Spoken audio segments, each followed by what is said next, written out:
Boa tarde, gente. Então, hoje iremos apresentar o seminário sobre necropolítica algorítmica, baseada no texto de Tarcísio Silva. Nós somos Ana Carolina Fiuza, Ana Queiroz, Maria Eduarda, Luiz e Giovana. Pode passar.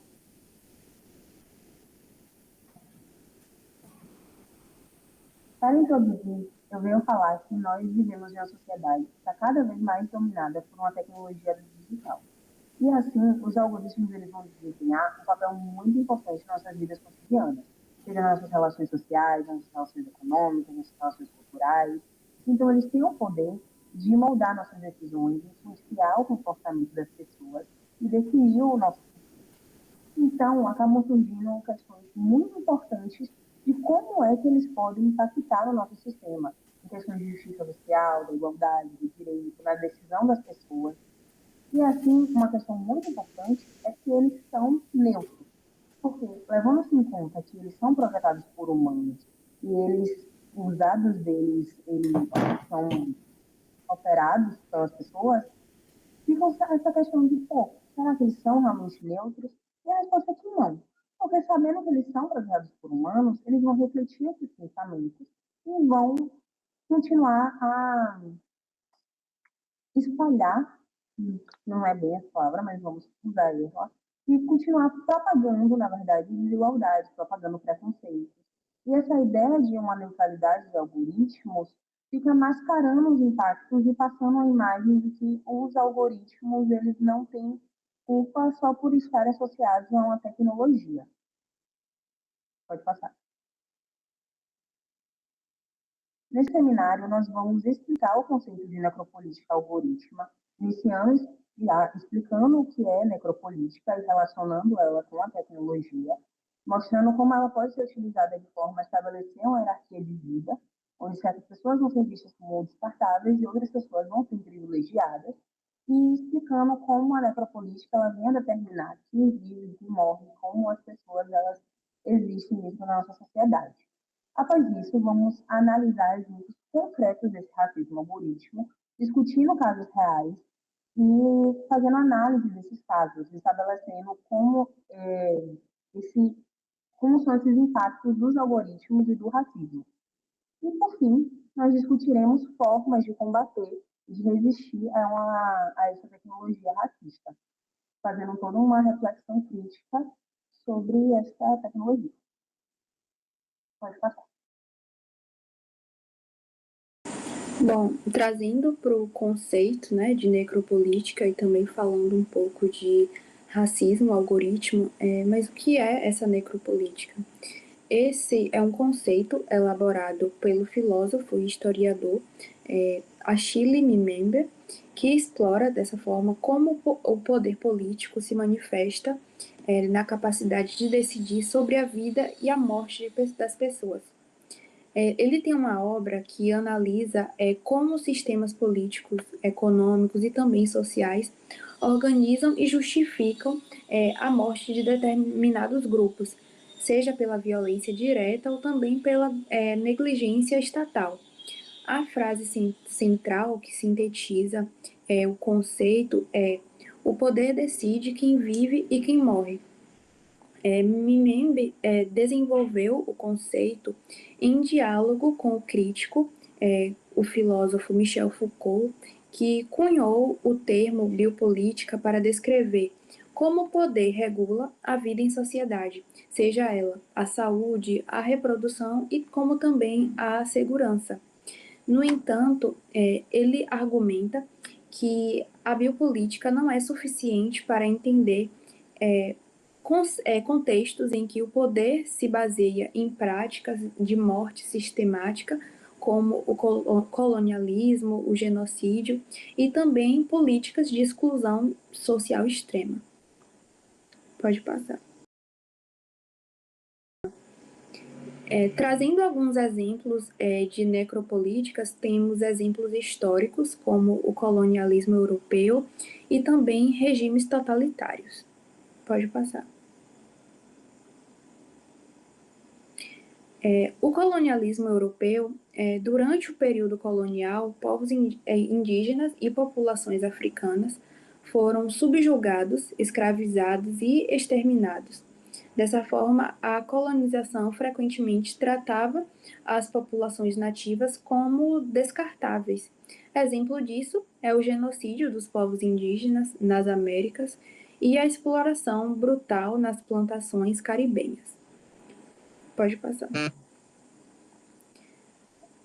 Outro exemplo histórico são os regimes totalitários, em que existiam políticas de extermínio, como o Holocausto nazista, em que milhões de judeus, ciganos e pessoas LGBTs, e outras minorias foram deliberadamente assassinadas. O exemplo disso são genocídios como o massacre de Ruanda, em 1994, ou o Holodomor, que foi a fome forçada na Ucrânia na década de mais ou menos 1930. Pode passar. Trazendo para exemplos contemporâneos, temos os conflitos armados, o racismo estrutural e a violência policial e políticas de negligência estatal. Pode passar.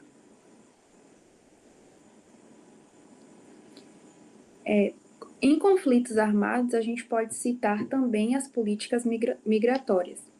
Nos conflitos modernos, como na Síria, populações civis são alvos diretos de bombardeios e também de bloqueios econômicos que levam à fome e à morte. E as políticas migratórias restritivas na Europa e nos Estados Unidos contribuem para a morte de migrantes no Mediterrâneo ou no deserto, na fronteira entre os Estados Unidos e o México. Pode passar. No contexto do racismo estrutural e da violência policial, em diversos países, incluindo o Brasil e também os Estados Unidos, populações negras e periféricas são mais vulneráveis à violência policial e mortes por facções ou também condições de vidas precárias. Um exemplo disso é mortes em operações policiais nas favelas brasileiras, que ocorrem frequentemente, e a gente vê passando dos noticiários, e também assassinatos, como foi o caso de George Floyd, nos Estados Unidos. Pode passar. E trazendo para o contexto de políticas de negligência estatal, temos o abandono de comunidades em contextos de desastres ambientais ou crises de saúde pública. Exemplo disso é a resposta insuficiente à pandemia da Covid-19 em populações pobres ou indígenas.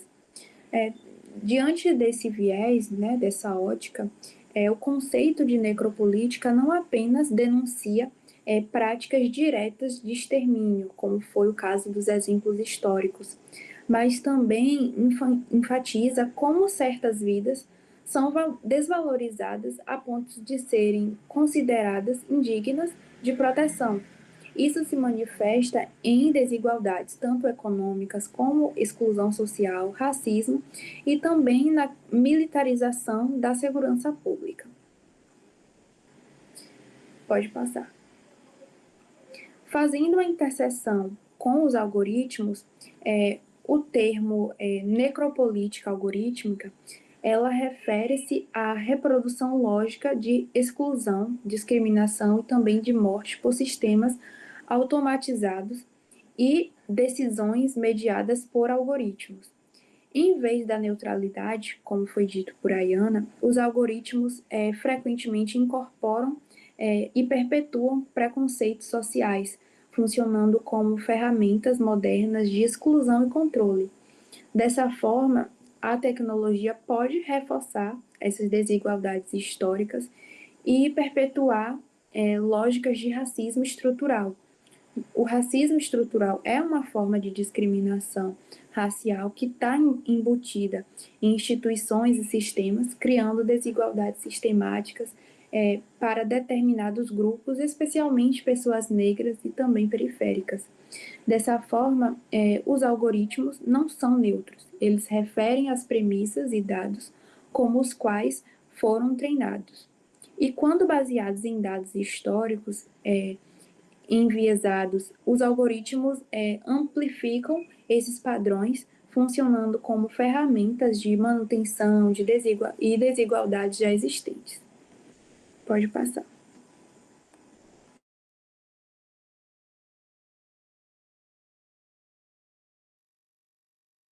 Você não vê, mas ela está lá.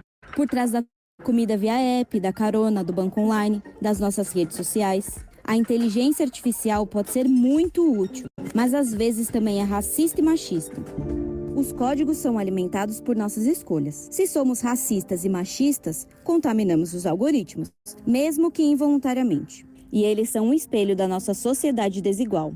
São eles que ajudam a decidir, por exemplo, qual paciente terá prioridade no atendimento, quem merece uma vaga de emprego numa seleção automatizada de currículos, quem merece crédito no banco. E, em geral, são homens e brancos. A tecnologia, ela não é neutra. O algoritmo, quando ele é criado, ele é pensado, ele vai seguindo um padrão social. Principalmente nas redes sociais, a gente vê que a imagem do padrão estabelecido, do padrão branco, principalmente de homens, está ligado ao de poder, e da população negra está sempre retratada através de algoritmos em posições de servidão, de subalternidade. A inteligência artificial foi criada lá na década de 50. Evoluiu tanto que chegamos num ponto em que ela faz coisas muito complexas e aprende sozinha. Sabe quando o Google Fotos identifica automaticamente fotos de comida ou agrupa várias imagens de cachorro ou do rosto dos seus amigos? É isso. O algoritmo lê várias fotos de comida, de animais e aprende a reconhecer o padrão em cada tipo de imagem. Siri, Alexa, Google Assistente usam toda essa capacidade para responder como se fossem pessoas reais. Alexa, de onde vêm os bebês? Alguns dizem que vem da cegonha, mas a verdade é que os bebês vêm da barriga das mães. Sem dúvida, a tecnologia facilita muito a nossa vida e pode fazer coisas bem legais. Mas algumas também são capazes de aprender comportamentos tóxicos. Essa discriminação aparece até nos filtros do Instagram ou no recurso de embelezamento da câmera do celular. Eles clareiam o rosto, afinam o nariz, diminuem a boca, dizendo que vão deixar a pessoa mais bonita. Oi? Pele escura e nariz grande são feios? O rosto precisa ser fino e magro? Os olhos devem ser grandes? Quem é que determina o que é bonito? E aí a gente vê uma disseminação de alguns elementos muito ligados a essas categorias imagéticas de estética, que são muito largamente disseminadas, nos dias de hoje, do ideal estético de beleza, e que por vezes também acabam discriminando pessoas e disseminando estereótipos também, de beleza ou de feiura, de tecnologia que associam às vezes, a nossa imagem, a imagem da pessoa negra, como de pessoas esteticamente feias realmente. Muitas vezes, se uma mulher usa uma trança, por vezes ela passa uma imagem de sujeira para alguns, de um visual desleixado. Agora, as imagens mostram, ou mesmo redes ou mídias sociais, mostram pessoas brancas com o mesmo visual e que aí elas se tornam exóticas, estilosas, o visual é mais cool, mais legal.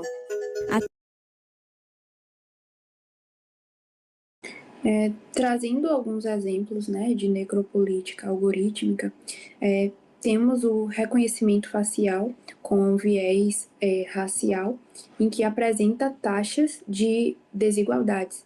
Os algoritmos de reconhecimento facial, frequentemente, eles apresentam maiores taxas de erros ao identificar rostos de pessoas negras e outras minorias. E elas apresentam impactos concretos, como prisão injustas, com base em identificações erradas por sistemas automatizados, e também vigilância ampliada sobre comunidades racionalizadas. Outro exemplo é o algoritmos de créditos e acessos a financiamento. Ela traz a exclusão financeira, já que algoritmos utilizados por bancos e empresas financeiras podem negar créditos ou impor condições menos favoráveis a pessoas de comunidades marginalizadas. Mas por que isso? O uso de dados como histórico de crédito, renda e localização, que refletem desigualdades históricas e também sistêmicas. E, assim, áreas majoritariamente negras ou periféricas são frequentemente associadas a maiores riscos financeiros. E isso tem impacto em populações já excluídas, tem menos oportunidade de superar barreiras econômicas. Outro exemplo é o policiamento preditivo e também a criminalização. O funcionamento de sistemas de policiamento preditivos analisam dados criminais para, assim, identificar áreas de riscos e também alocar recursos policiais. E quais são os problemas desses exemplos? Dados de criminalidades refletem preconceitos históricos em comunidades negras e periféricas e, assim, são monitoradas e patrulhadas com mais frequências. E isso cria um ciclo de criminalização em que a presença policial gera mais ocorrências e reforça o viés do sistema. Um exemplo, nos Estados Unidos, sistemas como o Pred Pool foram criados por direcionar desproporcionalmente a vigilância para comunidades negras e latinas. Pode passar.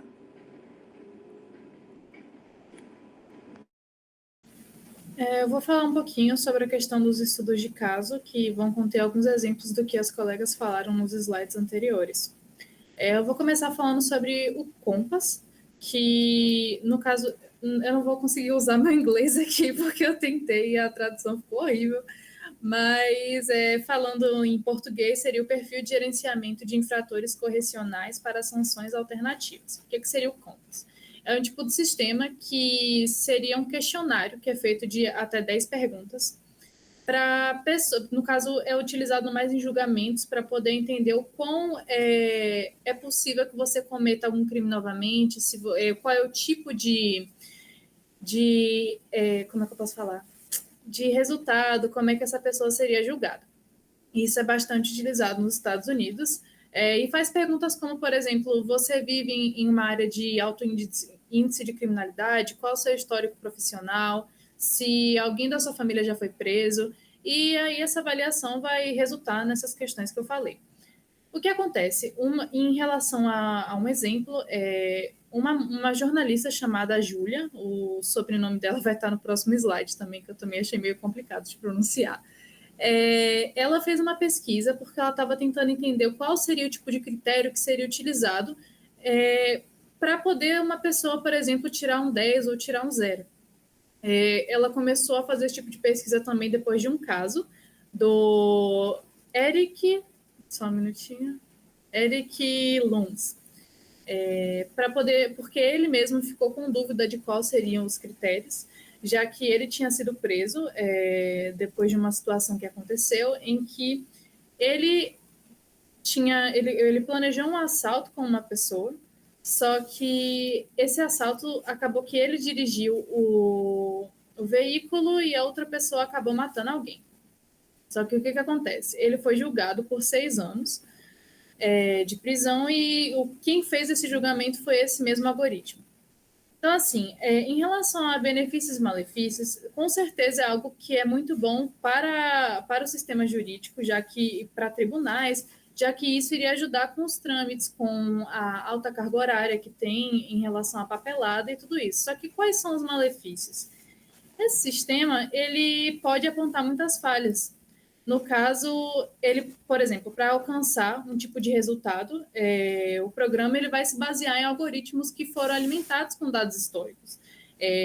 Como qualquer programa, sempre os dados de algum lugar vão ser baseados em dados históricos. Então, se você tem uma sociedade que ela é disfuncional, que ela é desigual, que ela é preconceituosa, que ela é racista, esse algoritmo ele vai ser reproduzido, ele também vai ser preconceituoso. Então, infelizmente, vai acabar gerando um mau julgamento de pessoas, dependendo da sua raça, do seu gênero, já que a gente sabe que a nossa sociedade ela tem histórico de vários preconceitos. Então, essa é a grande questão com o Compass, se os benefícios deles são mais altos que os seus malefícios, que a gente, pelo que a gente vê até agora, não são. Pode passar? Isso, no caso, é uma frase da Julia Arguin, né? Que foi a jornalista que falou que fez toda a pesquisa para poder tentar entender, que inclusive ela descobriu que o algoritmo ainda não tem, ele não libera como é que ele é alimentado 100%, é um algoritmo que ele é secreto de uma empresa, então que levou ainda mais ao questionamento de como que esse algoritmo estaria julgando, né? O que ela viu? O que ela comentou, na verdade? Quando analisamos um acusado negro e outro branco com a mesma idade, sexo e ficha criminal, e levando em conta que depois de serem avaliados, os dois cometeram 4, 2 ou nenhum crime, o negro tem 45% mais de chances do que o branco de receber uma pontuação alta. Então, reforçando a questão de que esse algoritmo ele pode sim ser muito preconceituoso e acabar reforçando problemas que a gente tem na nossa sociedade atual, que foi também o que foi comentado no vídeo anterior, que se você tem uma sociedade com vários problemas, com vários preconceitos, ele vai ser reforçado pelo algoritmo, porque o algoritmo ele não é neutro, ele vai estar reforçando uma coisa que uma pessoa, um grupo de pessoas vai estar alimentando. Pode passar para o próximo. Agora a gente vai abordar um pouco a questão da exclusão no mercado de trabalho. A gente sabe que com o surgimento da inteligência artificial e de todas essas tecnologias mais avançadas, é claro que muitos setores, muitas empresas vão estar se aproveitando disso como algo benéfico para eles. E na questão da contratação, dos sistemas de seleção, não seria diferente. No caso, eu trouxe como exemplo a plataforma Google. Segundo uma pesquisa que foi feita pela revista Intercept. A Google é uma empresa de RH e ela foca no que é conhecido como um tipo de análise de pessoas, que vai utilizar a inteligência artificial nesses processos de recrutamento e de seleção.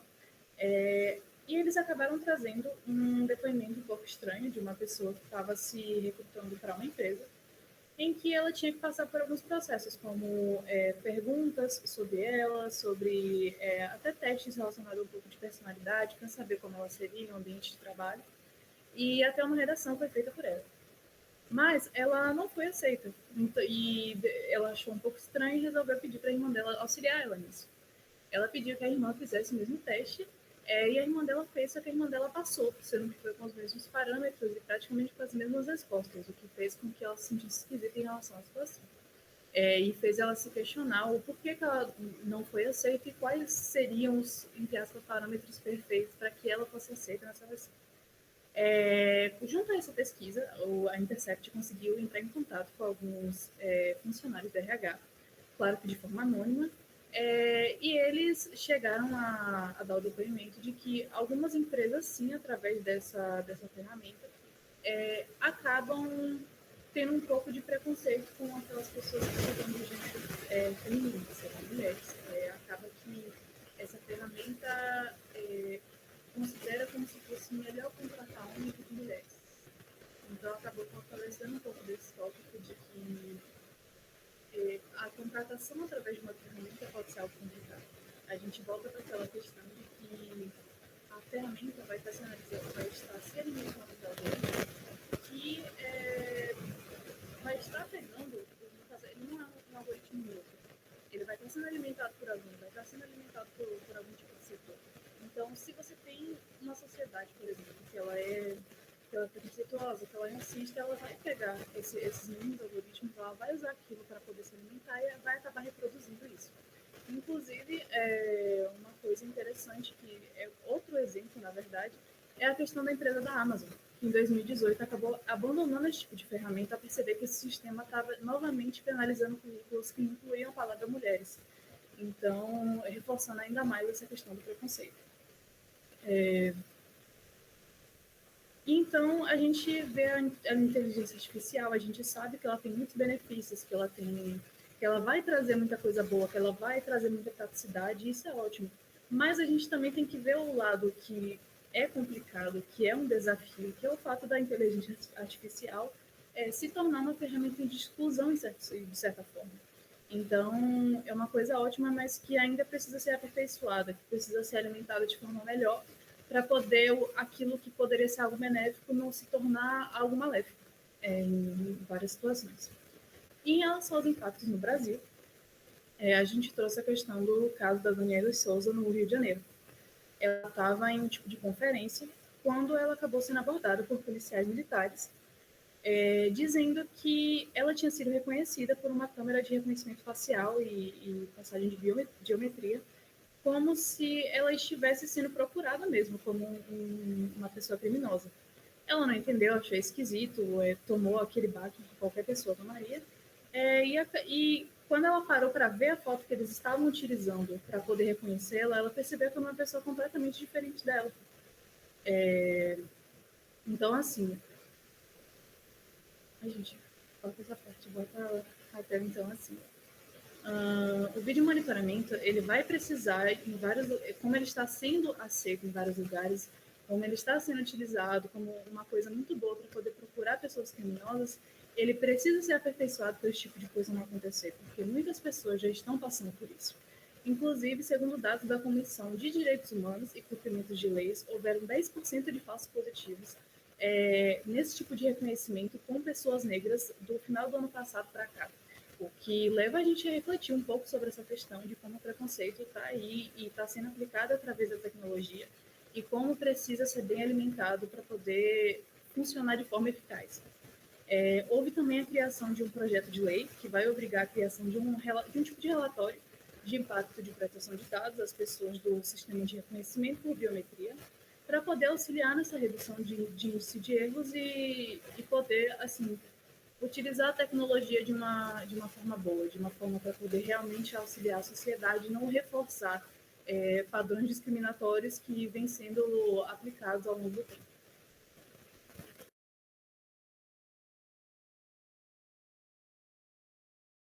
Oi, eu sou a Maria Eduarda e eu vou falar um pouco sobre a discussão crítica, né?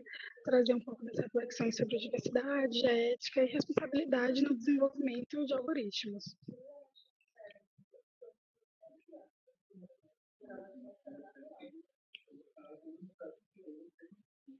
Então, quem programa os algoritmos? Tem uma análise da falta de diversidade, né, na indústria tecnológica. Aqui eu trouxe um pouco de uma pesquisa que mostra que mulheres e pessoas negras ainda são minoria entre as lideranças do setor. É o que aponta o panorama da liderança tech no Brasil, de 2023 e 2024, e que a empresa da educação e tecnologia, Strides Tech Community, fez parte dessa pesquisa. Lá eles falam que os salários também são parte das desigualdades, que na pesquisa revelou que líderes mulheres podem receber até 55,2% menos que os homens que estão na mesma função delas. E que a situação é ainda pior para mulheres negras, que sofrem uma certa discriminação dupla, porque além de elas receberem menos do que os homens, elas ainda recebem menos do que as mulheres brancas. E isso contribui para a criação de algoritmos enviesados, né? Pode passar.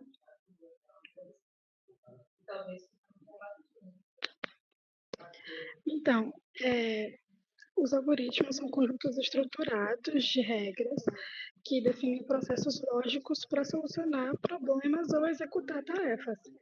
Então, a opacidade desses sistemas, né, ou seja, o fato de que eles escondem como é que eles funcionam, dificulta a identificação de possíveis falhas ou até discriminações embutidas em seus processos.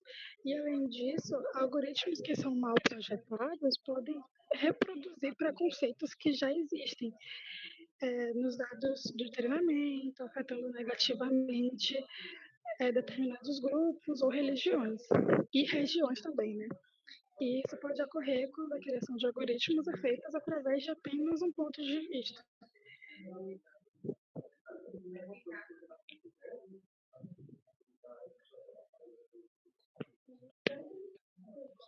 Então, sobre as implicações éticas, até que ponto é possível confiar em sistemas automatizados. Por um lado, esses sistemas oferecem vantagens, né, pelo que as pessoas dizem, porque tem eliminação de emoções na hora de tomar decisões e maior agilidade na análise de dados. Mas, por outro, a falta de transparência e a falta de tipo assim, possibilidade de erros criam barreiras para a aceitação de todo mundo. Então, o fato de que a gente não sabe como funciona impede que todo mundo aceite esse fato de algoritmos e como eles, né, acabam decidindo várias opções no mundo real. Enfim, e para que a confiança aumente, é necessário que os desenvolvedores priorizem a explicabilidade, ou seja, para que eles contem, expliquem como é que funciona e que tenham a regulamentação desses sistemas. Somente com processos claros e auditáveis será possível consolidar a utilização de robôs como aliados confiáveis. Então, vou trazer agora algumas reflexões sobre como a sociedade valida decisões que eles consideram neutras, né, feitas por máquinas. Como assim?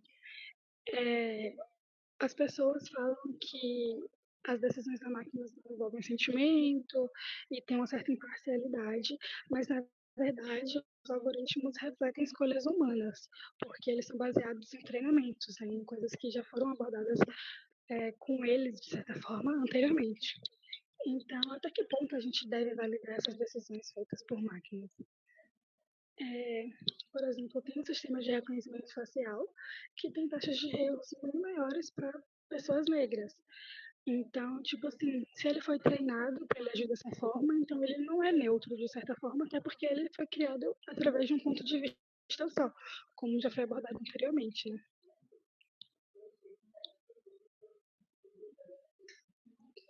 Então, mais para frente, é essencial, na verdade deveria já ser agora, né? É essencial ter uma regulamentação que garanta uma transparência na justiça, no desenvolvimento e uso dessas ferramentas todas. Além disso, a combinação de supervisão humana e avanços tecnológicos podem criar um modelo bem mais seguro e eficiente para decisões mais para frente, né, que sejam geradas através desses sistemas de algoritmos. E é claro que precisa ter uma supervisão humana, né? É uma legislação que obriga a supervisão do ser humano, até porque a gente não pode deixar a máquina tomar conta de tudo.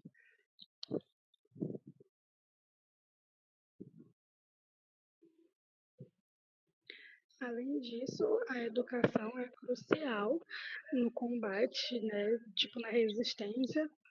Então, é essencial que tenha uma maior formação de mulheres e pessoas negras na tecnologia, para que deixe de ter esse viés muito direcionado, né, assim, para esse ponto de vista branco ou de homem, que acabam reproduzindo preconceitos. Então, é essencial que tenha a formação de mulheres e pessoas negras nesse meio. E que também tenha educação acessível e inclusiva, que tem que ser uma prioridade para poder tirar esse ponto de vista branco, que traz tanto esses viés. E a diversidade nas equipes também melhora os resultados dos algoritmos, então talvez a gente consiga até confiar mais nos algoritmos se a equipe for muito diversa. Se tiver mulheres negras, mulheres brancas, homens pretos, homens brancos, talvez o algoritmo não esteja tão reproduzindo o preconceito. E é isso. Então, o que deve acontecer? A sociedade tem que exigir tecnologias justas e inclusas, né? É essencial. Esses movimentos sociais têm desempenhado um papel fundamental quando eles questionam o uso da tecnologia. Então, desde campanhas que denunciam sistemas que promovem tecnologias mais inclusivas, né? Perdão, desde campanhas que denunciam sistemas de reconhecimento facial racistas até iniciativas que promovem o uso das tecnologias inclusivas. Então, foi o que a colega já falou anteriormente, que tem uma campanha, né, que percebe que não, campanha não, que tem uma denúncia, né, do sistema racista do grupo. Então, é bom que continue tendo esses movimentos que continuem denunciando. E sem contar que a tecnologia não é neutra, né? Então é sempre bom que tenha uma ação lembrando isso. E o papel da sociedade é pressionar por uma abordagem mais ética, mais humana, desenvolvimento tecnológico e que desafie modelos que reforçam desigualdades e propondo alternativas mais justas.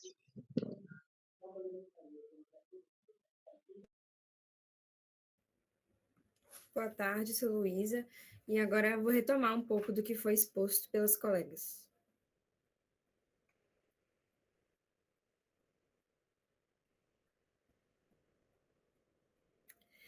Então, a gente gostaria, primeiramente agora, de focar nessa questão do próprio racismo, né, como foi falado durante todo o texto e como foi falado anteriormente, conseguir definir bem o que é isso. Então, o racismo algorítmico, ele só começa porque a sociedade possui como base o racismo estrutural em que vivemos. Nas palavras de Beatriz Nascimento, que é uma autora citada no texto do Tarcísio, vivemos em uma sociedade dupla ou tripla em termos de direitos, respeito à humanidade e enquadramento da representação social hegemônica. Ou seja, nós vivemos uma sociedade em que as pessoas não têm os mesmos direitos. As pessoas não têm, ou melhor, como dizem, uns são mais iguais do que os outros, uns têm mais direitos do que os outros, uns conhecem mais a lei do que os outros. Existem crimes que nós chamamos de colarinho branco e crimes que são, ou pessoas que nem são criminosas, mas que são abordadas, que é justamente a questão do racismo policial. Então, vivemos em toda uma conjuntura em que o racismo ele tem se expressado mais uma vez agora na questão algorítmica, porque como dissemos, se vivemos numa sociedade racista, infelizmente, como que a nossa tecnologia, como que a gente produz não vai ser também racista se não houver uma reflexão, é claro, né? Sendo apenas uma reprodução não pensada e muitas vezes até pensada para diminuição de uma minoria. A Kylian Mbappé também, que é o autor que embasa a teoria da necropolítica, ele diz assim, ele cita que o racismo é, acima de tudo, uma tecnologia destinada a permitir o exercício do biopoder, e sua função é regular a distribuição da morte e tornar possíveis as funções assassinas do Estado. Ou seja, Mbembe, ele é exatamente esse autor que ele vai trazer a questão do biopoder e da necropolítica a partir da teoria de poder de Michel Foucault, e agora trazendo para uma compreensão justamente focada no racismo, porque ele vai dizer, né, no seu texto da necropolítica, ele vai enfatizar muito na questão como o neocapitalismo, como a conjuntura atual e como a cultura hegemônica, né, que ele cita, está contribuindo com a necropolítica. E o Tarcísio Silva ele vai trazer para o texto na questão do racismo algorítmico.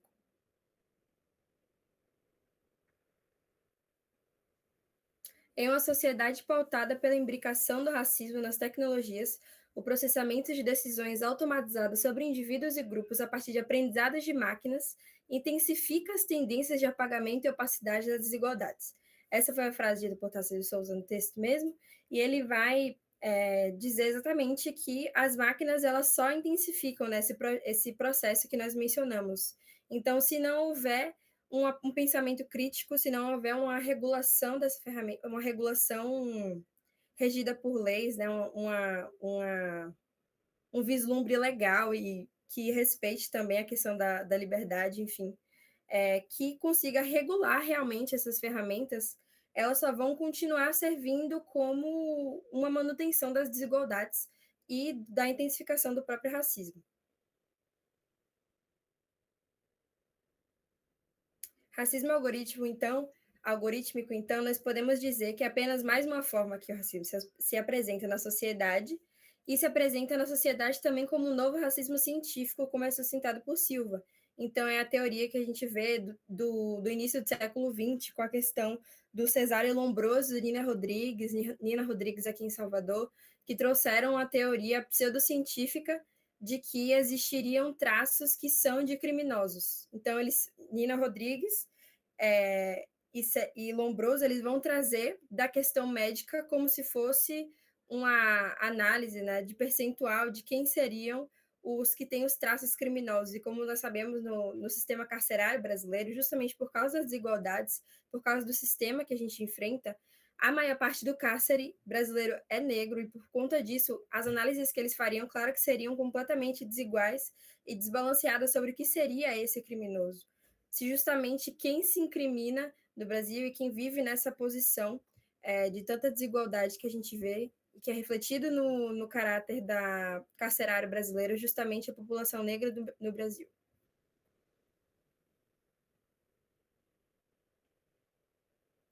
Nos casos, né, como Giovana citou, nós observamos o caso Compass nos Estados Unidos com o algoritmo usado no sistema da justiça criminal, que superestima a reincidência de negros e subestima de brancos. Na exclusão do mercado de trabalho, nós vimos as plataformas de recrutamento que priorizam os perfis brancos, masculinos e de classes mais altas.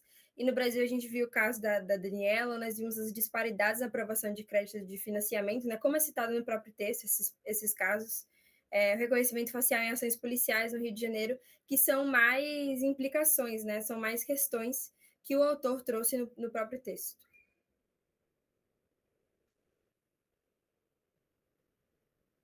E como conclusão, nós gostaríamos de reafirmar que o racismo algorítmico ele faz parte do regime atual de segregação por raça e de capital, através da projeção individualista neoliberal, da introjeção dos conhecimentos sobre os quais são os grupos mais matáveis e passíveis de exclusão.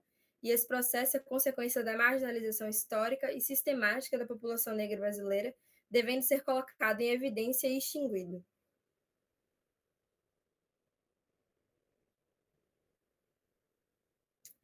Por último, nós gostaríamos de trazer uma reflexão sobre como podemos reimaginar a tecnologia para servir à inclusão e à justiça. E para que a tecnologia sirva de inclusão à justiça são necessários a transparência dos órgãos públicos. Então, juristas observam que existe a necessidade de órgãos públicos sobre os sistemas adotados, os índices de precisão e sobre como são treinados. É provável que a política de encarceramento em massa se intensifique cada vez mais, e principalmente em cima de falsas identificações de suspeitas. Então, são necessárias, né, como Maria Eduarda citou, que exista uma transparência diante dos órgãos públicos de como esses dados eles são adotados e como que eles são aplicados no uso da própria tecnologia. É necessária uma conscientização da população brasileira e de uma análise própria da criminologia a partir dos legisladores e juízes. Então, a partir de todos os poderes, né, do sistema brasileiro, a gente acredita que seja necessário que exista uma reflexão conjunta e não somente as empresas específicas que produzem os algoritmos e as ferramentas que devem passar por essa reflexão, mas também toda a conjuntura da sociedade, falando agora no âmbito do Brasil, para que haja uma efetiva regulação no sentido de entender de onde vêm esses algoritmos e como eles podem ser usados de uma forma mais benéfica para a população e sem causar mais positivos errados, né, como tem acontecido muito, como Giovana citou, né, no caso da Daniela, que tantos brasileiros no dia a dia são confundidos por essas câmeras com criminosos justamente só porque eles são negros, só porque as câmeras e os dados eles disseram que aqueles são os traços de alguém que poderia ser criminoso. E isso é algo extremamente problemático, e essa discussão é algo que deve continuar tendo palco, não só também na nossa faculdade, mas na sociedade em geral.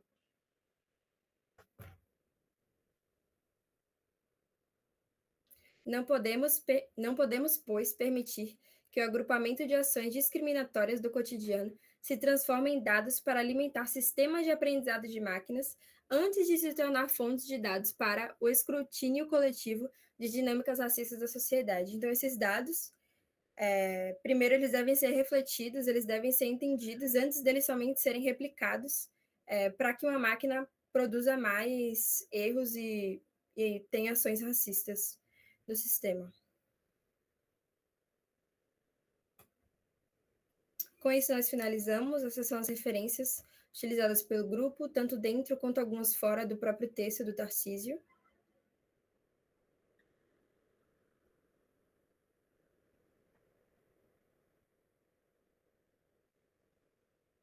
Obrigada.